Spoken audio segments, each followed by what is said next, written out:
Welcome to Paris, where 47 million French men and women were eligible to go to the polls today to choose their next president in an election that has divided the country.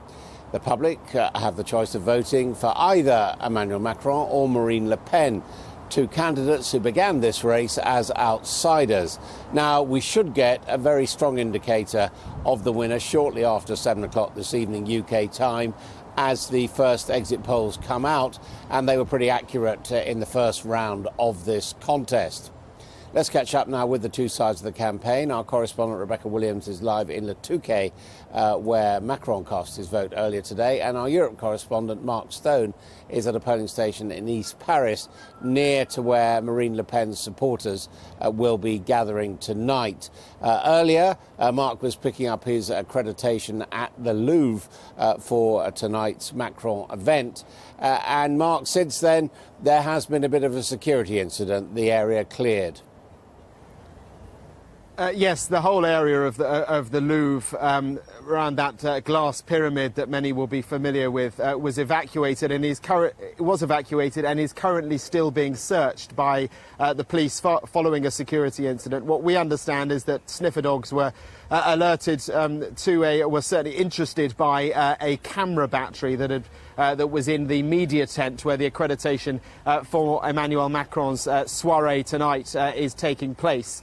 The searches, according to the Interior Ministry and the police here, are ongoing as a precautionary measure. I think it's a demonstration, and no more than that, a demonstration of just how jittery the authorities are as the French head to the polls. As you say, 47 million people voting across the country, 16,000 polling stations all over this country where people, including the two presidential candidates, have been voting. Marine Le Pen, once the president of the Front National, she resigned from that to describe herself as the president in waiting for the people, so she would like to see herself, has voted not here in Paris, but in Beaumont, a former coal town in the north of France. She voted there for the first round. It's not where she's from, but it's where she enjoys a great deal of support, and it's where she's registered to vote. It's where she held one heck of a party at the end of the first round a couple of weeks ago, and where she voted again alongside the mayor of that town, who is now the leader of the Front National, appointed when she stepped down. She will make her way at some point over the course of this afternoon down here to eastern Paris, where the Front National have chosen a chalet by a lake at a park here in Paris, where they will hold what may or may not be a victory party. The polls would certainly suggest it won't be, but she is going to be here nonetheless with a smaller gathering than we saw in Beaumont a couple of weeks ago. It is a small venue, and I suppose symbolically it's interesting that she's chosen a venue away from the heart of Paris, not symbolic with the capital, whereas Emmanuel Macron has chosen, as I said, a location bang in the heart of Paris, an iconic location, the Louvre. Mark, thank you. To Rebecca Williams now, who's in Touquet, where Emmanuel Macron cast his vote earlier today. And Touquet, I think, is the where he has a country home with his wife, Brigitte, but it's actually her family who are based in Touquet rather than him. He's from Amiens, is that right? Yes, well, they both originally met in Amiens because, of course, Brigitte was his drama teacher, but this is a very plush seaside resort, and he came here about 10:30 this morning. He voted in this polling station behind me. There were hundreds of people turned out to greet him. They were chanting Emmanuel Macron Président as he entered. And it took him just 5 minutes to cast his vote, but he spent about half an hour speaking to the crowds. He was signing autographs, kissing children.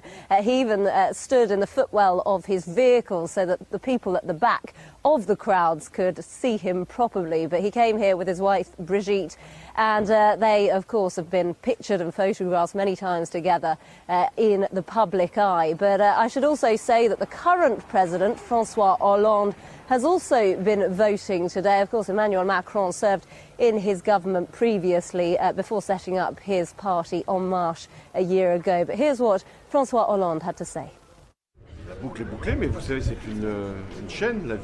There are challenges to our country that we have been through. altogether that we have overcome, and our successor will have to, with their own proposals, continue the route, in all senses of the word. We will have to continue, always. We must always have a road ahead. It is this road that makes us France. We will never go backwards. We will always move forwards, looking for the right road for progress. And gathering all the French people on this route is absolutely crucial. So today is an important day because it is about not taking the wrong road. Now, there are 70,000 polling stations all across France. This is just one of them. It opened its doors first thing this morning about 8 o'clock, and they're open for 12 hours.